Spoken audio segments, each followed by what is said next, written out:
Welcome to The Authentic Life with KL, the podcast where we throw out the rule book, where we dive in head first to the real and raw, unapologetic journey of living the best life. That includes lots of music. This is your go-to space for empowerment, for deep healing and owning your authenticity like the boss that you are. We're here to break down walls and slay self-doubt. Vibe to the soundtrack of your soul. With every beat and lyric, we'll move through stories that heal and empower.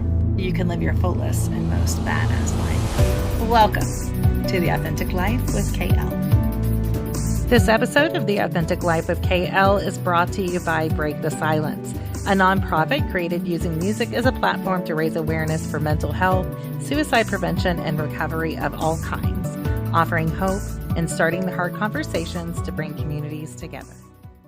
Hey guys, it's Kitty. Today we're diving deep into the topic of generational trauma and healing. You see it play out in families over and over again, patterns that repeat, wounds that echo, behavior that feels inherited. And the truth is generational trauma is very real, but so is generational healing. So in this episode, we're starting right at the beginning. What is generational trauma? What does it look like? How does it shape us without us even realizing it? And how do we begin to break those cycles so the story doesn't keep repeating over and over? This is a powerful conversation. So if you're listening today, maybe you're the one in your family who's meant to change the direction of the story. Maybe you're that lucky one, like me and my upcoming guest. So here's the definition of generational trauma, just so you have a full understanding. Generational trauma is the emotional, psychological, and sometimes even physical pain that gets passed down through families when one generation doesn't have the tools, support, or safety to heal. It's the unspoken words, fear, shame, survival patterns, silence, anger, perfectionism, and people-pleasing. It's things that children learn through their environment, not because they're necessarily taught. It's because they watch the adults before them carry those burdens. It's the weight that you feel on your chest that doesn't always feel like it started with you, but it still feels really heavy. It's the reactions that you have that you can't explain. It's the triggers. It's the stories your family never told, but you still feel. Generational trauma is what happens when pain is inherited, and healing begins when someone finally decides that the pattern ends here. So it's not fun. We have a lot to talk about today, and we're going to give you some really great examples from us personally and also just some well-known ones maybe you can connect with within your healing journey. Today I have with me Rebel. Rebel. The bestest Rebel from Revelation Paranormal. She is so much more than just Rebel. She is a paranormal investigator. She is a life coach. She is my yin to my yang. We balance each other out pretty well on so many things, but she is one of the strongest souls that I've ever met. And she is a big leader within our community of helping others kind of find their authentic self. Welcome in, Rebel. Hey, How you doing today? I'm doing good. I'm doing good. How are you? I'm good. Ready to get this episode over. Yeah, this is a tough one. It's a toughie, It but a is a tough goodie. one. Yeah, we'll go through so much more later on in the episode, but I think generational trauma is something so many people don't talk about or think about when it comes to their own healing because we're so focused on it just being us that's the problem. And I think that this was really eye-opening when I looked even a lot deeper into like my family history and stuff, and you start recognizing patterns. I think it's pretty impactful when you can dive into it a little more. Absolutely. So I have a couple of examples, and these are kind of just textbook examples, and then Rebel and I are going to go through some questions and be very vulnerable and talk to you about some examples and answer those questions openly for you guys to understand from a personal perspective what that looks like. But these are kind of 3 textbook examples, and you may see yourself within these examples as well. Number 1 is the family that never talks about feelings. Rebel, do you have a family that doesn't talk about feelings? I do, very much so. And for a long time, I didn't talk about my feelings, It's hard. and didn't even realize that that was a pattern within the family either. So that's That's a good slap in the face. Feelings and emotions are gross. Um, Yeah. so I'm just going to read through this and see if any of it relates to you, Rebel, or myself, or anybody listening. The family that never talks about feelings. A grandmother who survived hardship learned early in life that emotions were dangerous. Crying got you punished, softness got you hurt, vulnerability got you abandoned. She raised her children to be strong, which actually meant to be silent. Those children grew up believing emotions were a burden, so they buried everything: grief, sadness, even joy. It all got buried. And now the granddaughter sits in her car after arguments, crying quietly because she doesn't know how to express herself without feeling ashamed. She doesn't know why she apologizes for having needs. She doesn't know why she hides her hurt, but she's carrying emotional suppression that started long before she was born. How do you feel about that?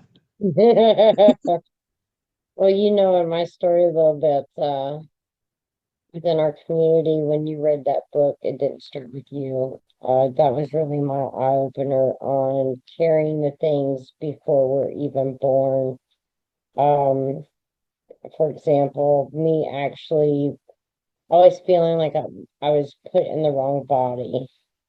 Well, then I found out later that my mom was always told that I was supposed to be a boy up until the day that I was delivered. So that emotion, that emotion, all of it, that feeling, I think is what carried into me feeling that way now. So yeah, that would be my example in my own experience.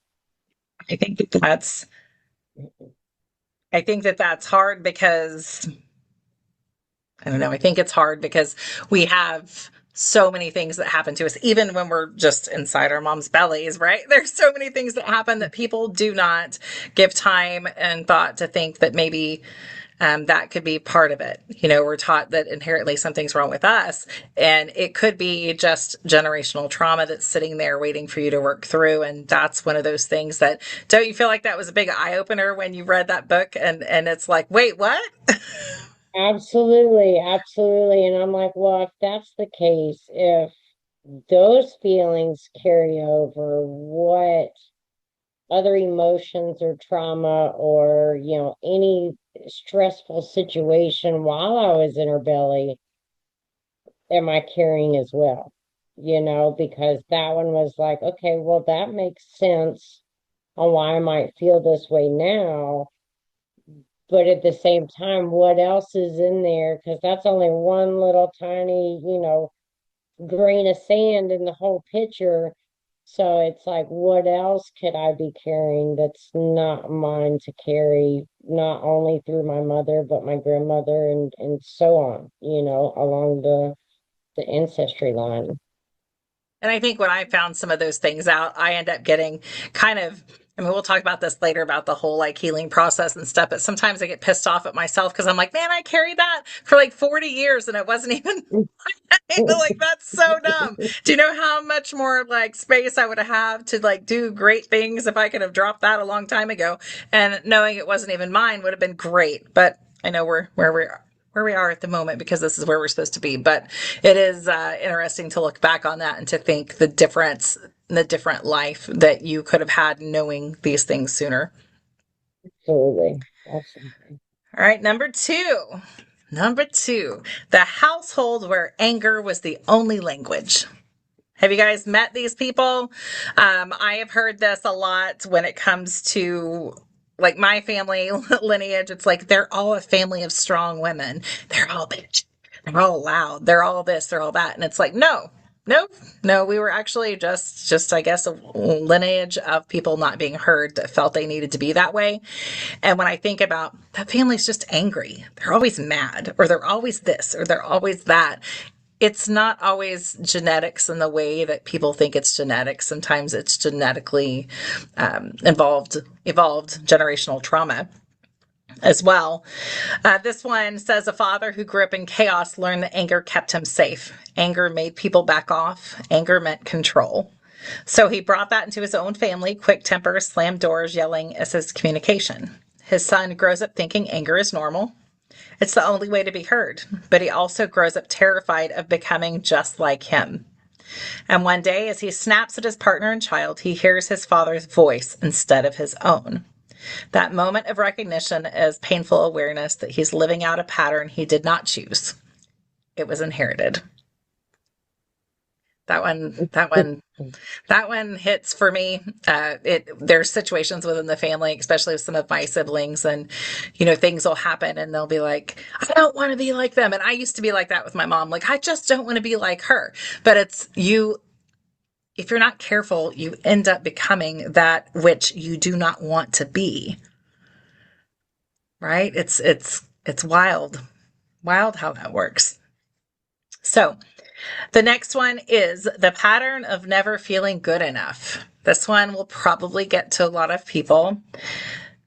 A great grandmother lived in a time where survival meant perfection. You work harder, be quiet, never make mistakes. She passed that belief on to her daughter, who became a chronic overachiever, terrified of disappointing anybody. Then her daughter, today's mother, raises her kids with the same anxious drive. Be the best, do more, don't you mess up.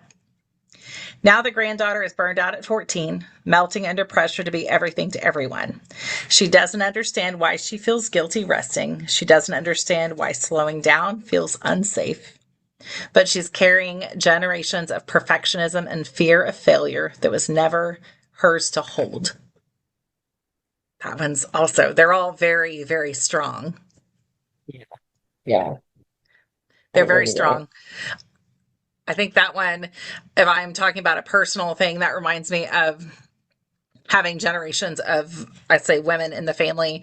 Like my mother, everybody that knows her knows she's a great artist. She does amazing artwork. But my granny, my grandmother, and my mom all were very self-conscious and didn't think like anything they did was really good enough. And they never thought anything that happened in their life could be good because they weren't good enough, and so it's a generational thing. And so when I saw that, and I had already, when I recognized that within my healing, and I realized I probably put some of that on my kids before I knew, like, you only know once you know, that made me forever want to change the way that I did things, because it is something we inadvertently pass on that we don't mean to. Mm.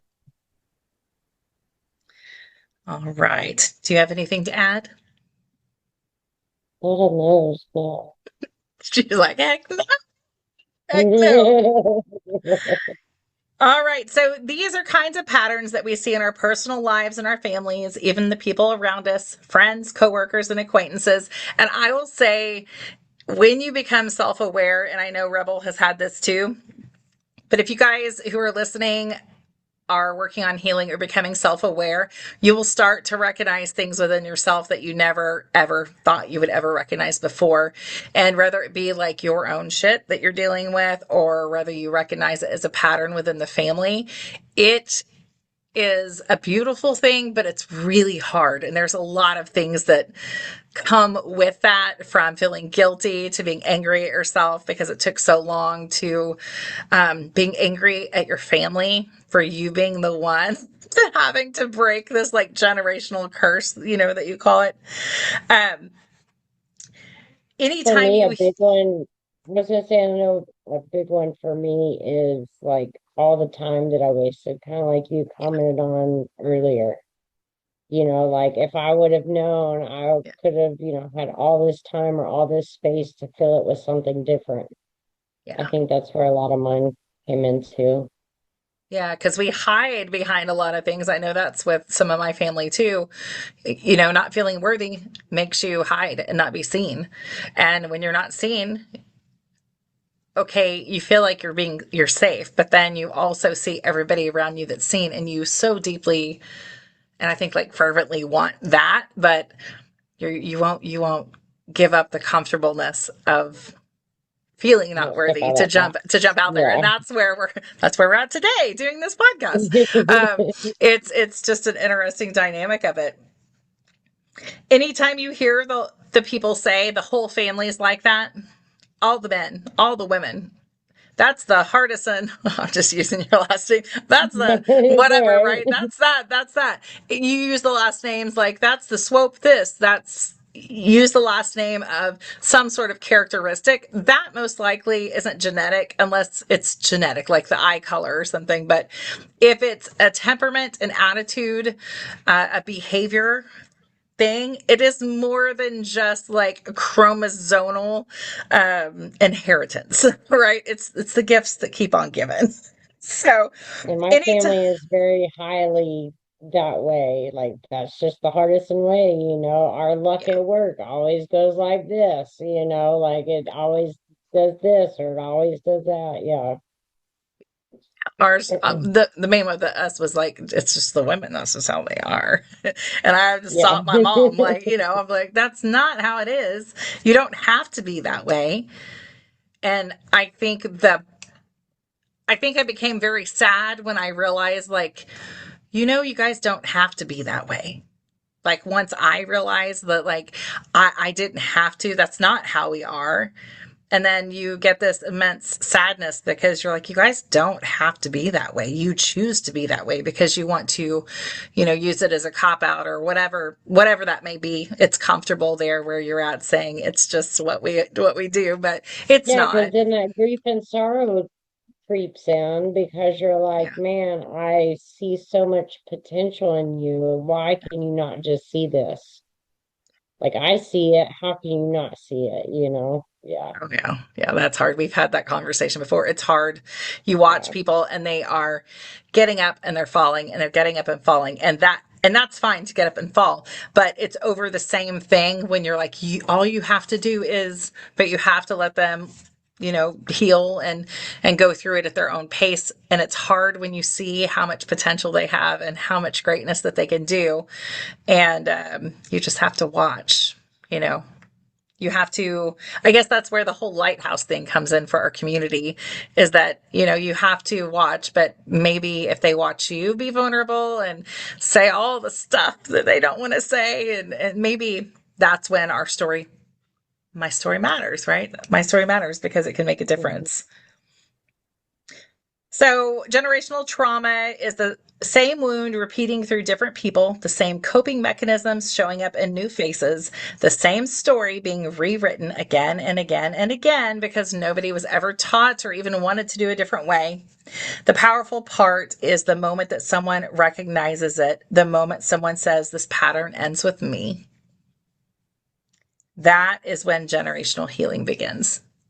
And if you are chosen to be that person for your family, I'm so very sorry. I'm so very excited for you, but I'm so very sorry.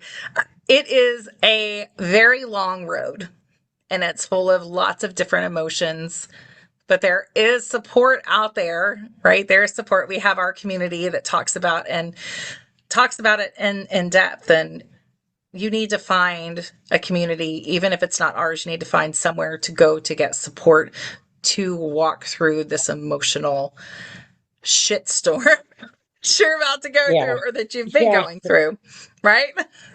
Yeah. Can you imagine doing it Absolutely. by yourself? No, because like I said at the beginning, it was like on the beginning of my healing journey, like I didn't talk about anything. Yeah. Like it was all in my head, processing, analyzing, breaking down, and once I started having that sounding board, I think that's when my perspective changed because it was always the same spiral in my head. There was no outside view, but yet at the same time,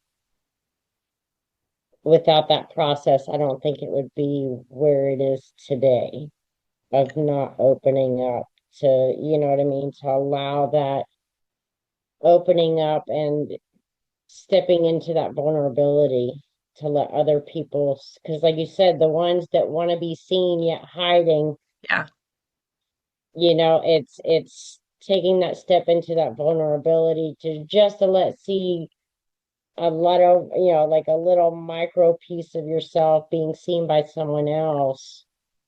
That's the crack that starts everything opening up, at least in my experience. Yeah. I think it's hard. I know my healing journey started, of course, a long time ago, but I always go back to I was the girl at concerts that, stood at the side And I'm like, I just don't want to be seen. And they're like, bitch, you have red hair and tattoos and you dress like you do when you're you. Like, you don't want to be seen. And I'm like, no, that's just contradictory of everything. But I always, now that I look back on it, I know that the people that came over to see me when I was on the side, they're the ones that stepped away from their whatever and came and spoke with me. And that meant that they were talking to me with intention. It wasn't, I was just another person. It's they're there because they want to. And for me, that I guess subconsciously was the goal, that I don't want people to bother me or to come up to me unless you want to. And if you want to, you can, but you have to get through all the, whatever. And so I think that was eye opening for me, because I'm like, I am a shy person to a point, and I don't let people in very easy. But if I'm standing over here at the side and I have tattoos and I'm tall and I got a big butt and I'm just there and I'm not going to not be seen.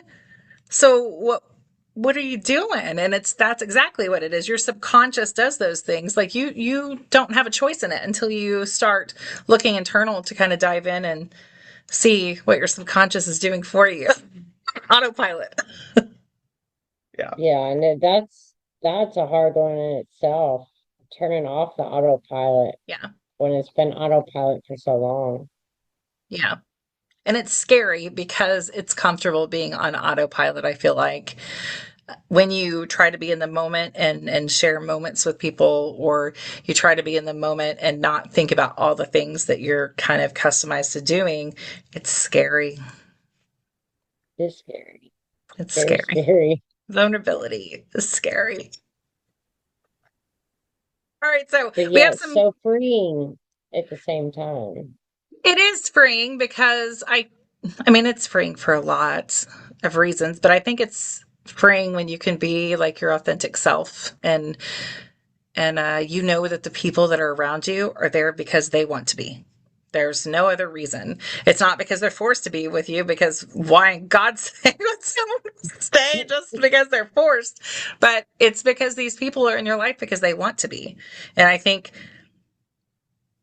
back on all the times and different people who go through breakups or they go through different things, and they're like, well, they don't love me. And it's like, you never gave them a chance to even love the real you. Like, do you even like, does that make sense? Because it feels like we often get in all these friendships and relationships and stuff. And if the other person's not willing to grow with you, they don't really even love the real you because you don't let it out. And I think that that's something that so many people miss out on when they close up that much. Okay. I got 10 questions. You ready for these 10 questions? Already. All Let's right, do 10 it. questions with me and Rebel. This is to help you guys understand a little bit more if you are diving into generational trauma, or you're wanting to learn more about it, or if you're even wanting to hear what does it even sound like in real life. We're going to try to give you some examples or talk about it openly and vulnerably. Number one, when did you first realize something in your family patterns did not feel like you? So for me, this one was when the anger of a parent came out in me. Like I was having outbursts, I was letting the anger control me, control my actions to the point of, yeah, just blacking out of anger and then ending up in jail. As to where, as we mentioned before, I always said, I'm never going to be them. I don't want to be like them. I'm never going to do it. Here I So am I think then. that was, yeah, yeah, sitting in the Yeah. jails Yep.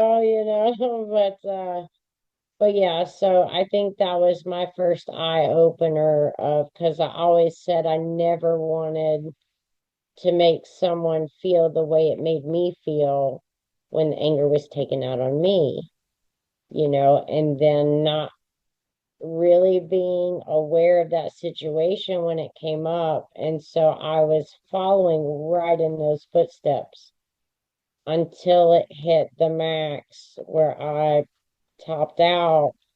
and it could have been a lot worse than what it was. And that kind of was my eye opener on the generational, because I'm not an angry person. Right. Like it takes a lot to get me angry, but at the same time, like you may get me pissed, but you're not Right.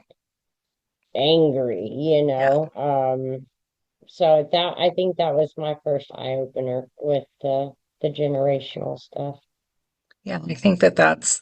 I think mine is, there's a lot of different ones, obviously, we both could talk about, but I think one of mine is, the control, right? Having control means that you're safe. And even as far, and I talked about this in one of the other podcasts, but I tend to have friends now, the more healed version of myself, that really are like, let's just do it. It doesn't even matter. And I'm like, I think that that's because I always am like, no, I need to know this. I need to know this. And so I used to be, when I go to concerts, like, well, where are we going to stay?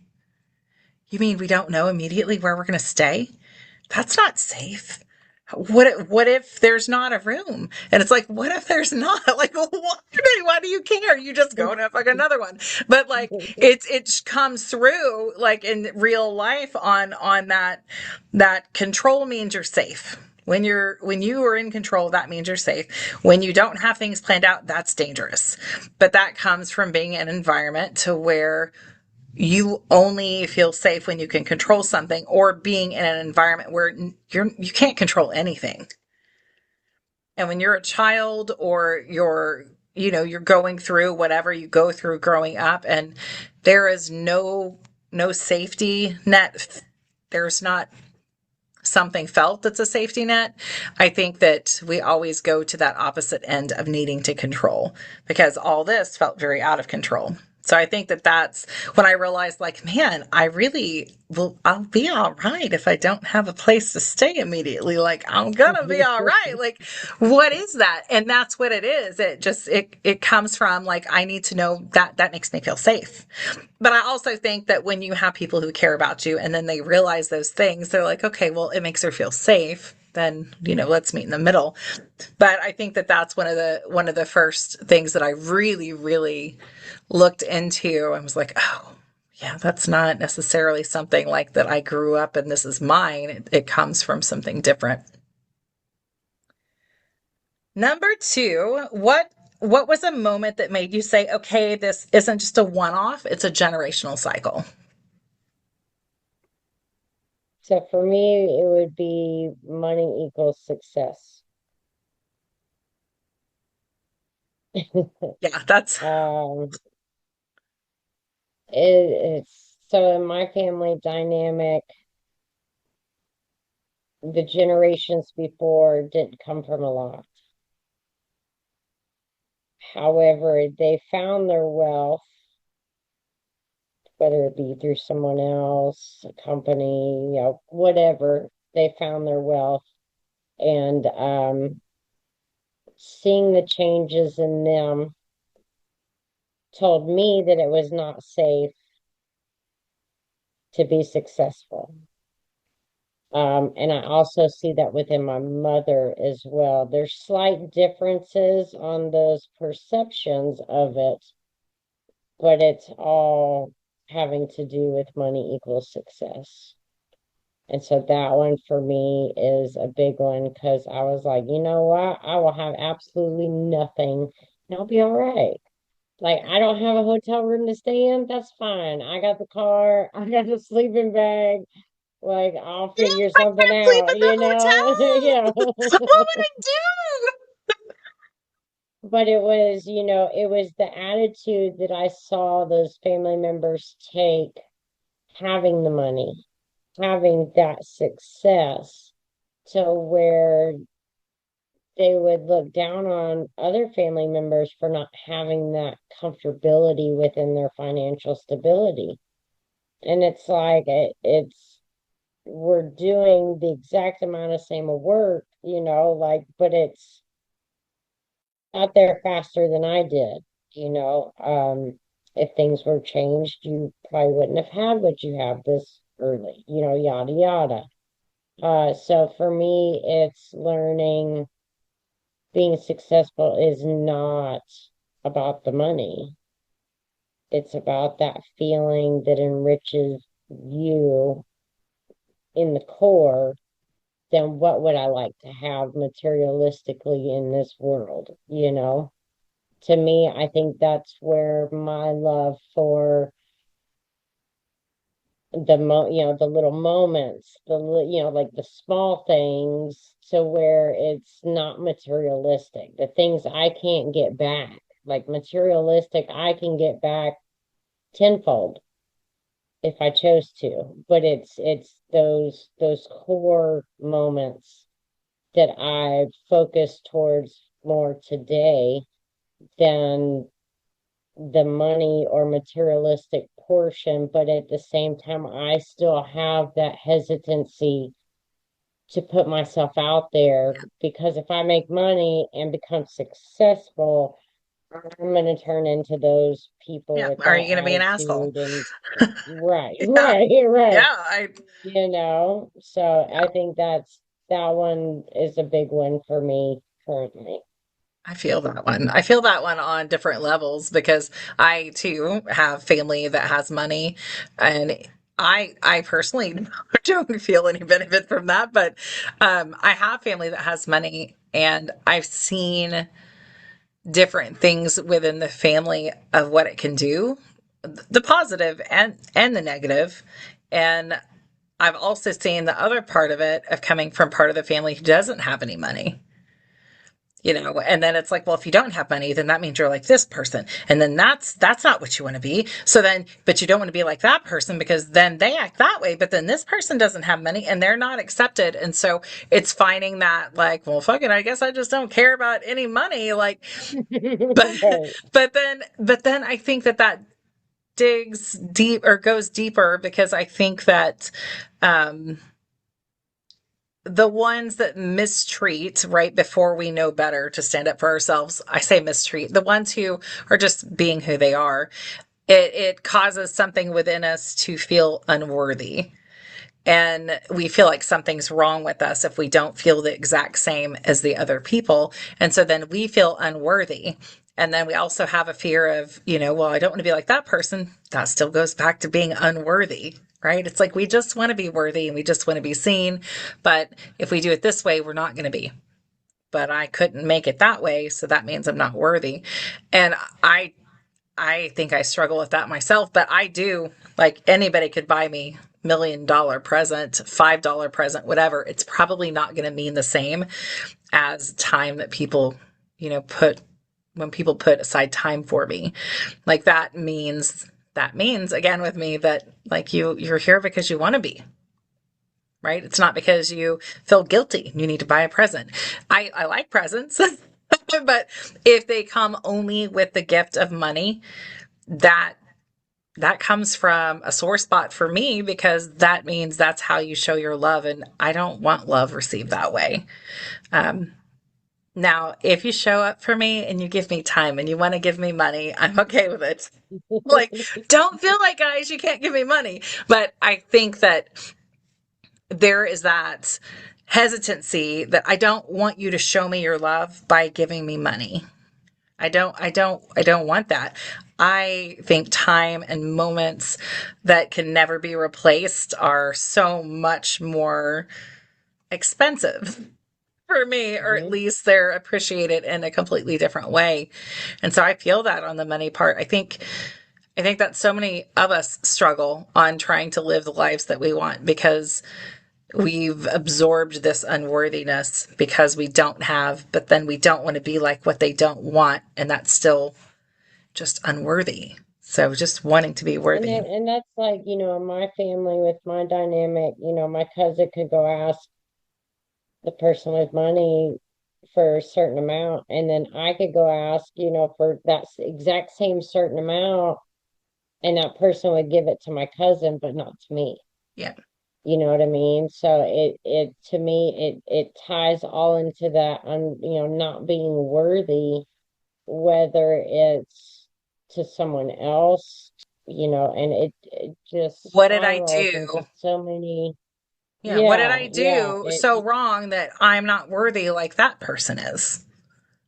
Yeah. Right, right. Like, how do I need to act? Let me see how they act Yeah. to figure out how I can act to be accepted, you know what I mean? Like, and it's always morphing into something more of what you're not than actually finding, not being able to see that pattern and like work through it. It's just, yeah, Constantly trying to be worthy to other people when and we're inherently worthy because we're here, but right. we feel like we need to prove it to everyone to receive. Yeah.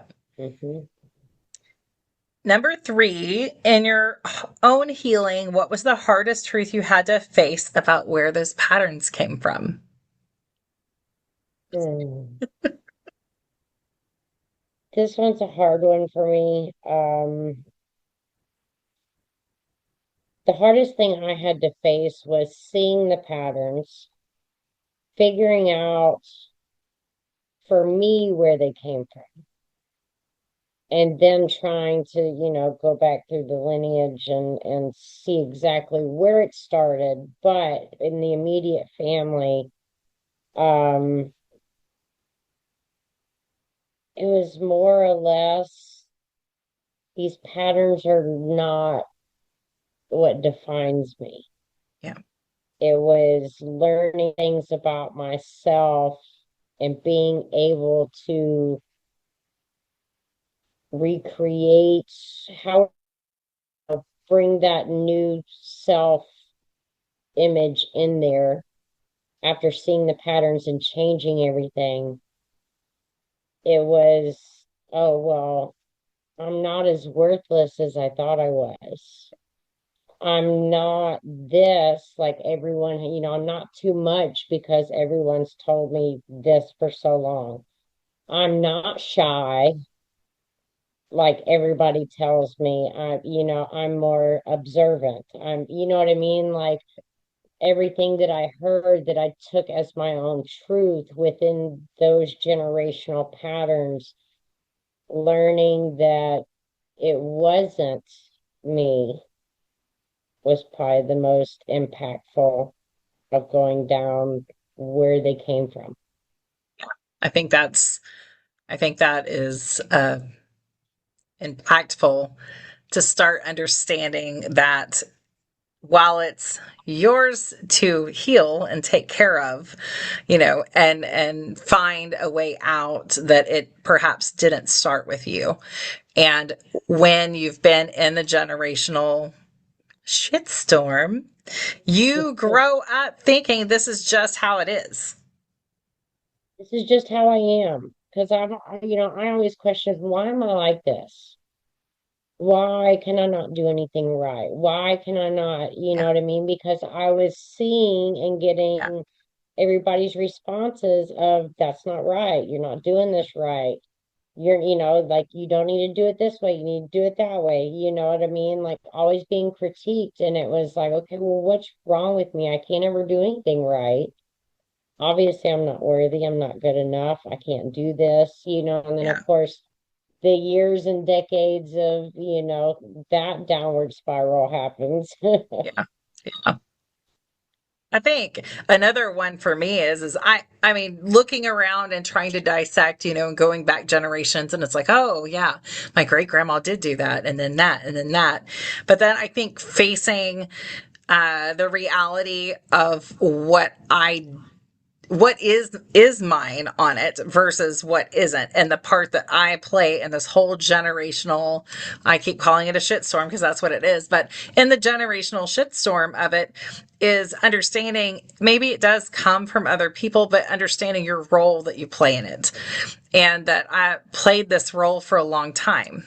And when you're just a loud person, it's just who you are. It's like, no, just don't piss me off. But I'm actually a very loving, like feminine energy, nurturing person.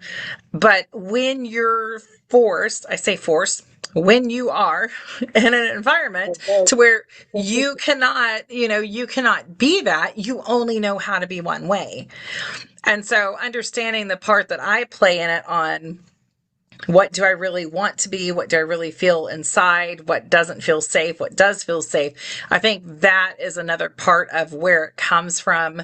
For me, I was surprised at how much of an impact I have on, how do I say that? How much of an impact I have on the lineage and everything that we've been told is us. But then all we have to do is change it, you know. Sounds easy. It does. It does. But I think the hardest part about changing is just that self realization on it. I mean, I Yeah. know it's not, don't piss me off. Like, I'll get loud. But I think overall, I think that that's the hardest, one of the hardest parts is understanding, like seeing where it comes from. And yes, that's hard because you've accepted it as your own for so long. But then seeing where you play this huge part in the story and you can choose to say, yeah, that is what we all are. It's just what we are. Or you can say, no, that's actually not what I am. And then you have a whole, the whole healing of like, okay, I'm not that. And then people being mad at you because now you're different and you've changed and, all those different things that come with that. So I think that for me, it's like, I've known where it comes from. Also changing to where you're not like pointing fingers. Like, oh, so this really is your fault. I knew it's your Yeah. fault. Yeah. Thanks. I wanted to do that a couple of times, and I'm like, like Way it to didn't start go. with them, Yeah. like Yeah. it carries on generations before them. So it's like Yeah. I have to remind myself, I Yeah. can't point the finger, Yeah. because I mean, in my past, I played the villain, and boy, I was good at pointing Right. fingers, and Yeah. again, after all I've already done, I don't want to go back to pointing fingers. So Yeah. it's as easy as it would be to be like, you did this to me, like, yeah, It's it's your hard. fault. It's your fault. And back there, it's your fault. Yeah. And yours. It's yeah, it's hard to keep the anger out of it, to keep that clarity, but at the same time it's human emotion that comes with it. How do you think generational trauma shows up in subtle ways that people don't always notice? Like behaviors, reactions, beliefs, stuff like that. Do you know any that people maybe wouldn't notice? So for me, I was thinking about this earlier. It's kind of like, when we talk about the shadow work. The Mm, little boy scrapes his knee, dad picks him up, and don't cry, suck it up, blah, blah, blah. Like for me, those subtle things would be almost the things that we learned subconsciously, yeah. not knowing, like the money equals, success equals money. I didn't come to that realization until what, a couple years ago. Yeah.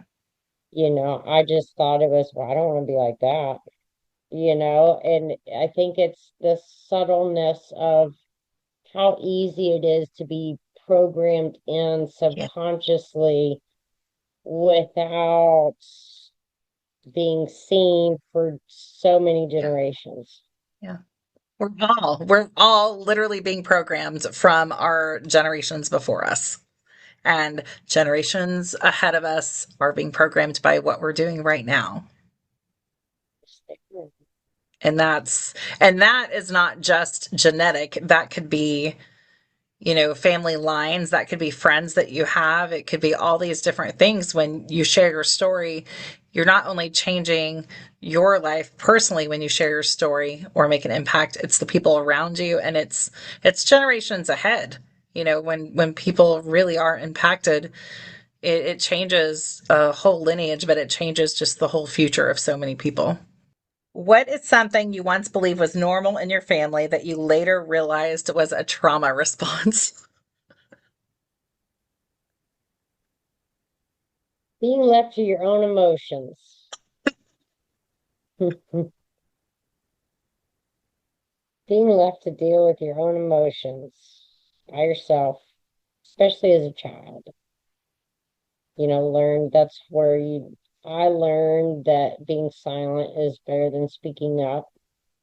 Or if I spoke up and it was reprimanded, then okay, let's not do that again, and I think everything that comes along with that, whether it be the self analyzing on what did I do wrong, what did, like that, or it's the other person's voice creeping in, I think that's probably the big one for me. I think something that I thought was normal, and I'll go back, this is just a huge one in my family, is yelling and screaming, just yelling and screaming. And it's not necessarily physical violence, but the louder you are, that's just like who you are, right? You're just loud. And it's not everybody in my family. It was the women in my family. And I know I talked about this earlier on it, but it really is like go all the way back to my great grandmother Jessie. Like everybody was loud. And we have that conversation with my mom. We're like, no, you're not all loud. It's just because you felt like you had to fight to be heard. You fight to be heard, but you don't want to be seen. But you fight to be heard, but you don't anyone want anyone to see you. Like make sense why we do the things that we do. You you scream, but you don't want to be seen. Like it doesn't make sense, but and Yeah. that's what, when I told her, no, everybody screamed generations and generations back. Sometimes like my great grandmother, she was vile on some of the things that she would say, but that's what she would say to be heard, right? So that is that is not just how it is. That's what it was normal growing up. And that's not. It is trauma response 101. It is nothing normal about that. You can have a conversation and not be vile or scream. It is okay. So that's one for me for sure. How do you navigate the guilt that comes from breaking cycles, especially when your healing makes other people feel uncomfortable? That's a hard one.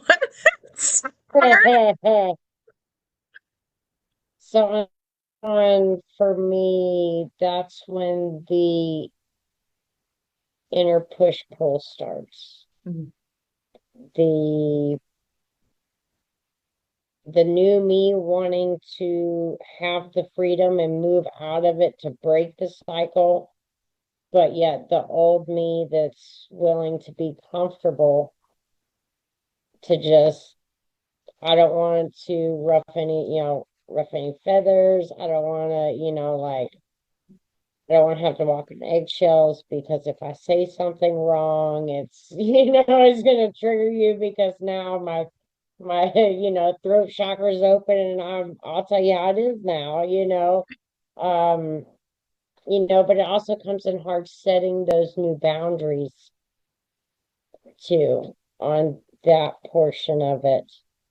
Um, so I'm still working through that section of it just because it's, like I said, it's the old versus the new me.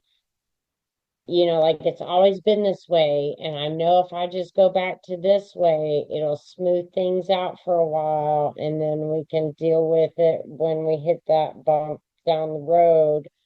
But yet at the same time, the new me is going, no, ma'am, we have done too much work to just Like to that, I feel tolerate. like we're scared. Like, I know I know situations with you as well, but the guilt that comes with setting boundaries because it's like, wait a second, you did what? That's not what you do.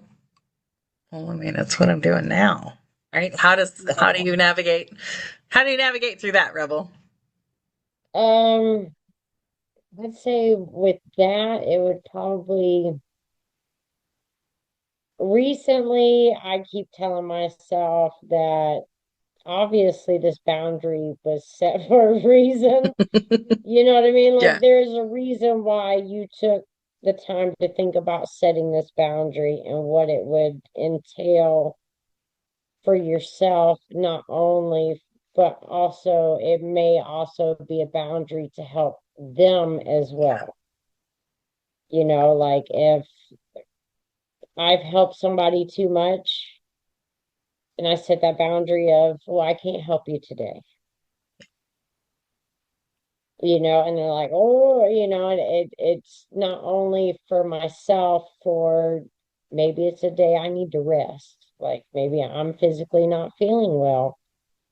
And if I keep pouring into everybody else's cup, obviously there's a reason why that boundary was set. And when that guilt starts to creep in, I keep reminding myself what it is, like why I initially wanted to set this boundary in the first place. Because I mean, if it's a bullshit boundary, I'm not gonna like try to enforce it in the first place. You know what I mean? But if it's something that I feel deep down at that point, then it's going to, push me to do it I think and that stay firm with it. one of the things we've always talked about in the community is with boundaries and those kind of things, because you do feel guilty, especially when you're one that's like, I'm not worthy, I'm trying to do this, so make me give you a boundary because then you're not going to like me and I'm not going to know why you don't like me, but I'm the one that did it. Yeah. But is that you have to be okay to be the villain in someone's story when it comes to boundaries and your growth, because I've had the experience of like, what do you mean you're only doing that? That's not what you do. It's like, well, why is what I do lumped into one whole category? Like it might be what I do, and then it's like, but if I do that, it's going to hurt their feelings. Do I want to hurt their feelings? And I think that I had to learn it's not about hurting their feelings or not hurting their feelings. It's about respecting and self love and knowing what I need. And if I know that I need time to do something or time to process something, or I need to only be there for 10 minutes, then that's actually a really healthy place. And when people are on the opposite end, sometimes we're on the opposite end of that too. And it's hurt and confusing. I mean, like whenever you're on the opposite end of mine or whatever, it's like, wait, what? No, that's not who you are. But if I need time to process something, then that's good. Like that's good for me, but I don't want to hurt anybody. But I think that's where that communication comes in on it, because no one wants to be the villain. I mean, well, some people want to be the villain, but a lot of people don't want to be the villain to anybody. We just want to be healthy ourselves and love who we want to love and live happy lives, but it's not always that simple, I think.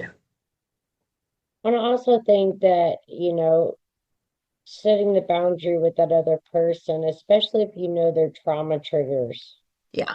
like if they have the abandonment issues or if they have, whatever it may be, it's also trying to be aware of that to not spiral them out, but also placing that healthy boundary along with your guilt, along with being okay if it does trigger them to a point, Yeah. So I mean, it just kind of all encompasses around that guilt of the whole pattern breaking. Yeah, because I don't think we're trying to go into things trying to hurt people. And I think that people need to realize boundaries are so you can keep a relationship. And that's what a lot of people don't understand is when someone figures out a boundary, I can't do this right now, or I can do this right now, or I can only do it for this amount of time. Like that's because they care about you so much that they're giving you a road, right? Or a bridge on how to love them. Like they're literally writing it out for you. This is how you can love me. This is what I need. And if you choose not to come across the bridge, that's fine. But like it's to salvage and to save, and to keep people close. It's not usually done in an intention to push people further away. And I think typically it does push people away. But that's not the reason behind it usually. Usually it's someone finally deciding that, their energy is worth taking care of and it should be celebrated. It really should be. Number 7. When did healing start feeling like a reclamation instead of a rebellion? Rebel. So I've been a rebel most of my life. So when I think about this question, it's still kind of both for me because it's feeling that spark and that fire starting, of just getting those little bitty tastes of healing, even though as messy as it got to get there. It's like now that I know what can be there and how much freedom just that little piece gave me, for me, it's both because I'm going to obviously claim it when I feel it, but yet at the same time, I'm also going to rebel if you don't, kind of like somebody coming up against those boundaries. Yeah. You set that healthy boundary and they totally discard it. And then that's when I'm going to rebel. You know Yeah. what I mean? So to me, it's that rebellion of not going back to the old, but claiming the new and, keeping on Yeah. that new path. Then, like, I'm going to do what I need to do. I'll claim this, but if I need to rebel to get there, Yeah. Yeah. buckle up because it's going to be a Yeah, yeah, ride, yeah. And I mean, I think it goes back to again being the villain in some of the stories when you come to, because in some families, I would say in my family, even it's that it does feel like you are going against the grain, which Rebel's really good at, but it does feel like you're going against the grain. Hi. Um, and it feels like in some families, some circumstances, some energies that you are going against the grain and being a rebel by doing what's best for you. And how sick is that, that in our minds in this world, that we feel like we are the rebel because we're trying to do what's best for ourselves. Well, I was depicted the rebel as a child, Yeah. and I just grew into it. Grew into it. Or yeah, grew into the good side of the rebel. Now, I think it's not so much wild. into breaking laws and everything, like I No. was back then, but Give a fuck if you call me a rebel. right. Thank you, Shalasai. Thank you. Thank you. So, if someone is listening right now and they're just waking up to their family patterns, what is the first step that what's the first thing you would tell them? Run. No. Right. Um,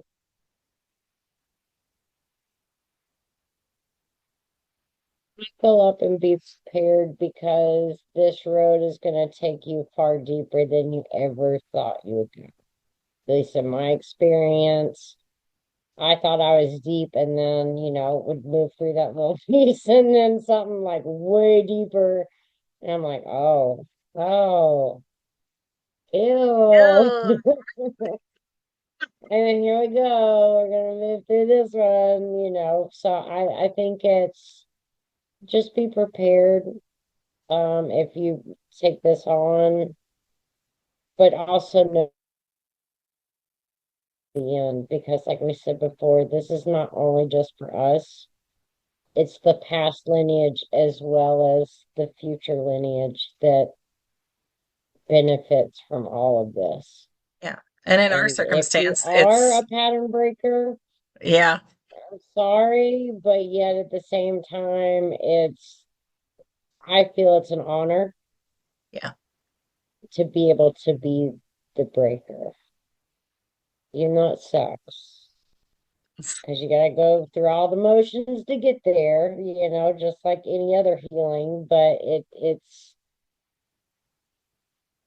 it's not for the faint of heart. It's Especially not. when those patterns are still instilled in the people that you're trying to break them with, even for yourself, not necessarily with them, but just Yeah. break it for yourself, but still having to have that family around or whoever it is, and it's gonna get rough. Yeah. It But it's very, very rewarding. really is. It really is. I think that it is the most rewarding shadow work and then this, which it kind of all goes together, but it's it's so rewarding for yourself, but it's also rewarding once you start down the rabbit hole and you're sharing your story and you see other people come through it. I think that is the most breathtaking thing that I get to walk away with, is that I'm learning every time I teach, right? It's continuous learning for me, forever a student. But when you're walking through it, other people see that in themselves, right? We talk about that mirror, the mirror, Yeah, and the and mirror. the mirror. But within our community, we talk a lot about the mirror, and it's that we all see different parts of ourselves in other people. And so that is one of the most rewarding parts, but you have to keep going to get there, right? You cannot start your healing, your shadow work, your whatever you want to call it, generational healing or self reflection, and think, okay, well, Kitty, I've been doing it for 3 days. I don't know what you're talking about. Because you can do it for months and months and months. And then you can think that you understood something about yourself. And then it's always cyclical. It's like an onion. It's cyclical. You're going to come back to it and something's going to happen again that's the exact same. And it's the exact same pattern of your family, the exact same pattern for you. Are you going to react the same or are you going to react differently? Are you going to talk to your newfound friends? Are you going to go to your community? Are you going to pick up a book? Are you going to pay attention to how you're reacting? Or are you going to fly off the handle? And depending on how you answer, it's going to come around again. Yeah, I think that on the layering of the things, I know I talked to you briefly one time about, we all know my brother passed away from drugs, and it was this very horrible event for me, and I can talk about it openly now and be okay. But all the time I thought it was about me losing my brother. He's gone, he's not here. All these different things that are normal grieving things.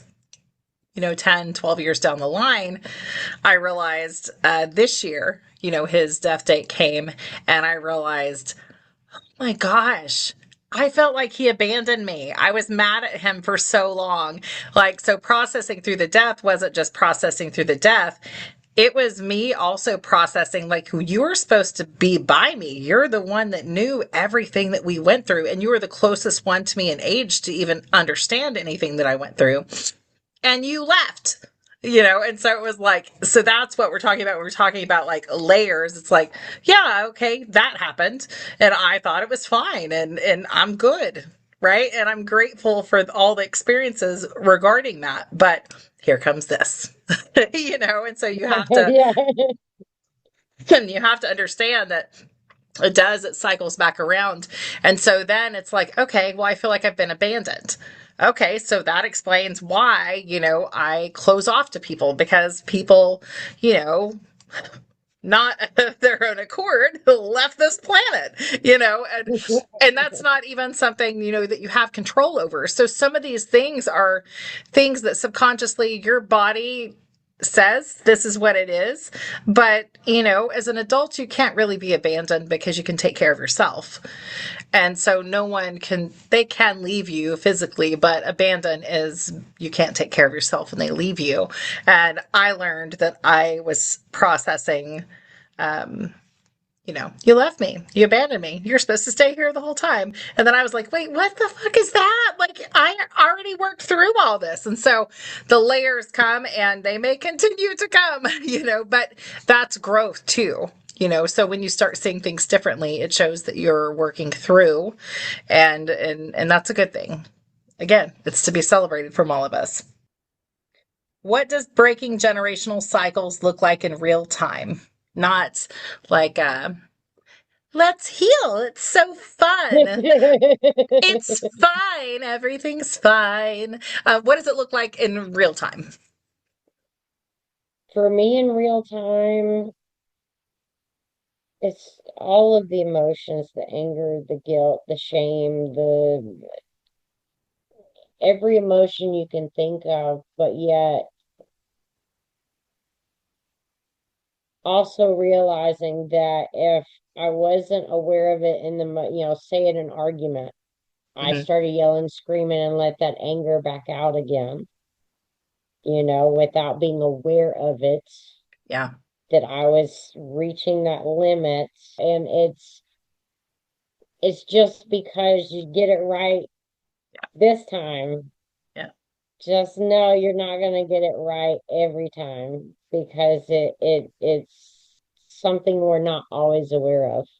Yeah. So for me in the that present moment is just trying to hone in on the awareness of my reactions, what triggered me for those for those actions or reactions, and then kind of analyze that from there. Is this trauma being triggered? Is this a cycle? Is this a, yada, yada, yada, and go down that whole rabbit hole of kind of just dissecting it to kind of help me be more aware. So when this situation comes up, again, that I can be more aware in that moment. But just know you're not going to get it Yeah. right the first time, and it's always going to be right. You're going to fall back into those patterns repeatedly. So for me, it's the frustration, but yet the drive to keep Yeah. changing it. Yeah. I think for me, humbling yourself enough to apologize is a huge part for me. And what does it look like in real time?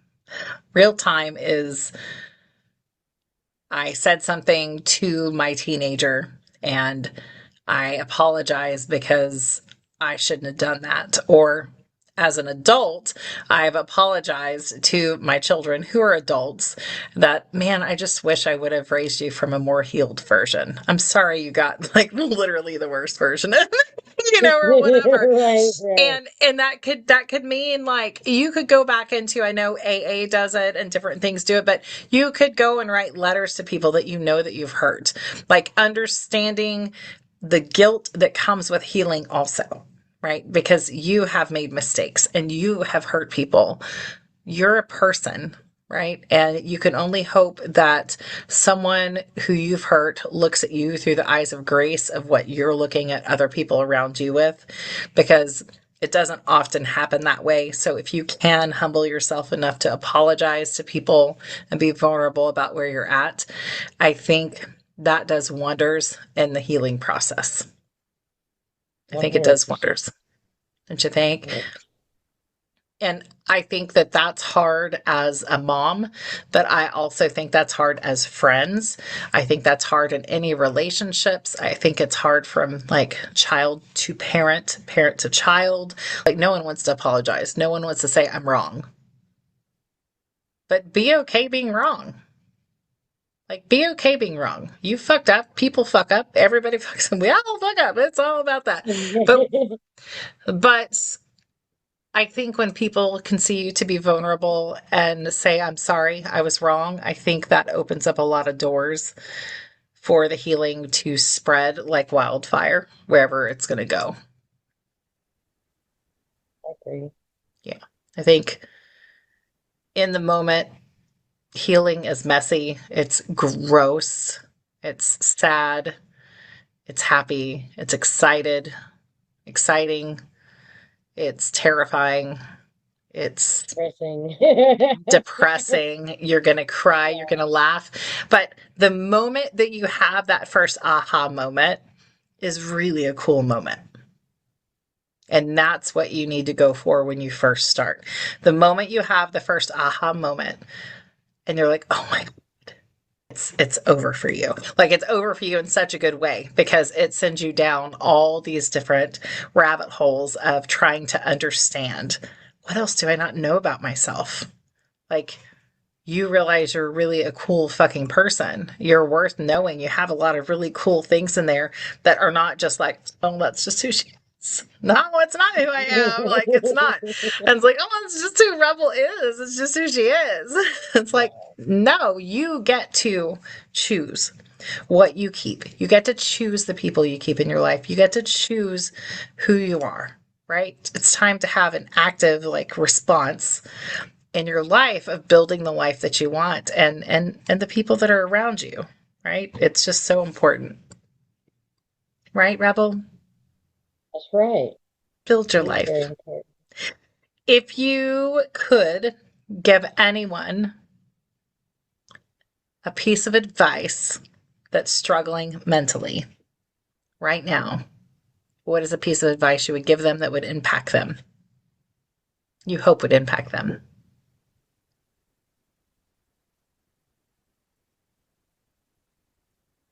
I would say that no matter the struggles, storms that you're going through, that the sun always comes out, the clouds always clear. Yeah. Just hang in there. I know it feels like the world's ending, but It might be. You never know. right, right. Stay in time. You just don't know. Someone gonna push the But if button. it ends, then we probably won't know Right. about it. Right. So Right. yeah. Yeah. But Yeah. no, if it feels like everything's ending, just hold on. Because usually when it feels like your world's falling apart, it's usually something stepping in to allow you new space to recreate or grow or anything like that. So don't give up on it. Just keep going. I always tell mine was always, this too shall pass. It might feel like a tumor or something, but it'll pass. It might not feel very good, but it always will pass. So that is something that is worth holding on to because you don't know what's going to come next. So I am going to just end on this note. If you're struggling with any kind of struggle, if you're working through generational trauma, you want to know about shadow work, you want to know about paranormal, if you want to know about dream interpretation, we do have a community called the Authentic Life Collective, and this is what we do. Rebel is a leader in it. I'm a leader in it. This is what we do in our community almost daily within the chats and forums. But we do teach, we do offer workshops, we do retreats, we do all different kinds of things. So please reach out. And if we are not the ones that can help you, we can definitely give you some ideas and other places perhaps that we could recommend.